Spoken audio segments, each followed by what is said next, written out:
നമസ്കാരം. ഇസ്രായേൽ രാഷ്ട്രീയത്തിൽ വർഷങ്ങളായി തുടരുന്ന പ്രധാനമന്ത്രി ബെഞ്ചമിൻ നെതന്യാഹുവിന്റെയും അദ്ദേഹത്തിന്റെ ലിക്കുഡ് പാർട്ടിയുടെയും അപ്രമാദിത്വത്തിന് കനത്ത മങ്ങലേൽപ്പിച്ച് ഒക്ടോബറിൽ നടക്കാനിരിക്കുന്ന പാർലമെന്റ് തെരഞ്ഞെടുപ്പിൽ മുൻ സൈനിക മേധാവി ഗാഡി ഐസൻകോട്ട് ശക്തമായ വെല്ലുവിളി ഉയർത്തുന്നു.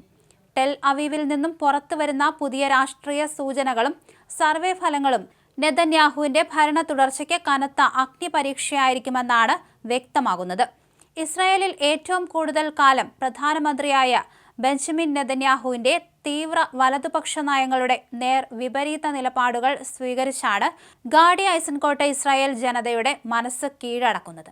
ഹീബ്രു ഭാഷയിൽ നേരുള്ളവൻ എന്നർത്ഥം വരുന്ന യാഷർ എന്ന പാർട്ടി ഒരു വർഷം മുൻപാണ് ഐസൻകോട്ട് രൂപീകരിച്ചത്. തുടക്കത്തിൽ വലിയ പിന്തുണയില്ലാതിരുന്ന യാഷർ പാർട്ടി നിലവിൽ നെതന്യാഹുവിന്റെ തീവ്ര വലതുപക്ഷ ലിക്കുഡ് പാർട്ടിയുടെ പരമ്പരാഗത വോട്ട് ബാങ്കുകളിൽ വലിയ വിള്ളൽ വീഴ്ത്തിയാണ് ജനപ്രീതി നേടുന്നത്.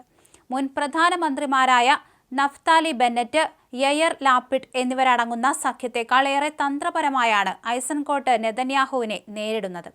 പ്രമുഖ മാധ്യമങ്ങളായ ചാനൽ 12, ചാനൽ 13 എന്നിവ നടത്തിയ ഏറ്റവും പുതിയ സർവേകൾ പ്രകാരം അടുത്ത പ്രധാനമന്ത്രി സ്ഥാനത്തേക്ക് നെതന്യാഹുവിനേക്കാൾ യോഗ്യൻ ഐസൻകോട്ടാണെന്ന് ഇസ്രായേൽ ജനത കരുതുന്നു. ചാനൽ 13 സർവേയിൽ 43% പേർ ഐസൻകോട്ടിനെ പിന്തുണച്ചപ്പോൾ നെതന്യാഹുവിന് 39% പിന്തുണ മാത്രമാണ് കിട്ടിയത്. 120 അംഗങ്ങളുള്ള ഇസ്രായേൽ പാർലമെന്റായ സെനറ്റിൽ ലിക്കുഡ് പാർട്ടിക്ക് 23 സീറ്റുകൾ പ്രവചിക്കുമ്പോൾ ഐസൻകോട്ടിന്റെ യാഷർ പാർട്ടിക്ക് 20 മുതൽ 22 വരെ സീറ്റുകളാണ് സർവേകൾ പ്രവചിക്കുന്നത്.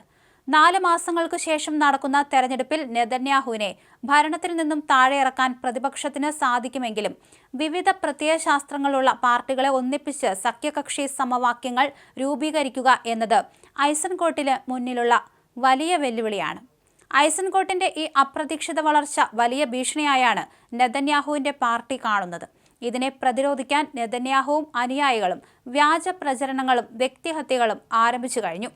ഹമാസ് ആക്രമണത്തിൽ ഇത്തരത്തിൽ ഐസൻകോട്ടിന്റെ മകൻ 2 അനന്തരവന്മാരും മരിച്ചു. അതേസമയം ഈ ഒരു സമയത്തൊക്കെ തന്നെ നെതന്യാഹുവിന്റെ മകൻ പലയിടങ്ങളിലായി അടിച്ചുപൊളിച്ചൊരു ജീവിതമായിരുന്നു നയിച്ചിരുന്നത്.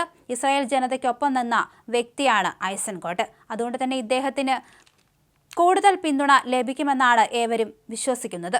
വ്യക്തിത്വത്തിലും പശ്ചാത്തലത്തിലുമുള്ള വലിയ വ്യത്യാസങ്ങൾ ഉയർത്തിക്കാണിച്ചാണ് 66-കാരനായ ഐസൻകോട്ട് തെരഞ്ഞെടുപ്പിനെ നേരിടുന്നത്.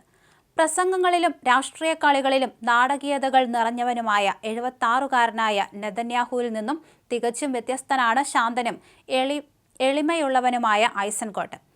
നെതന്യാഹു ഇസ്രായേലിലെ ഉന്നത കുലജാതനാണെങ്കിൽ ഐസൻകോട്ട് മൊറോക്കോയിൽ നിന്നുള്ള കുടിയേറ്റ കുടുംബത്തിലാണ് ജനിച്ചത്. അധികാര കേന്ദ്രങ്ങൾക്ക് പുറത്തുള്ള തിബരിയാസിലും എയിലാത്തിലുമായിരുന്നു അദ്ദേഹത്തിന്റെ യൗവനം. സാധാരണ പശ്ചാത്തലത്തിൽ നിന്നും സൈന്യത്തിന്റെ തലപ്പത്തേക്ക് കഠിനാധ്വാനത്തിലൂടെ ഉയർന്നു വന്ന വ്യക്തിയാണ് അദ്ദേഹം.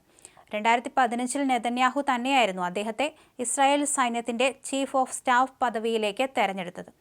തെരഞ്ഞെടുപ്പിൽ ഐസൻകോട്ട് ജയിച്ചാൽ ഇസ്രായേൽ ചരിത്രത്തിലെ ആദ്യത്തെ പശ്ചിമേഷ്യ, ഉത്തര ആഫ്രിക്കൻ പശ്ചാത്തലമുള്ള ജൂത വിഭാഗക്കാരനായ പ്രധാനമന്ത്രിയാകും അദ്ദേഹം.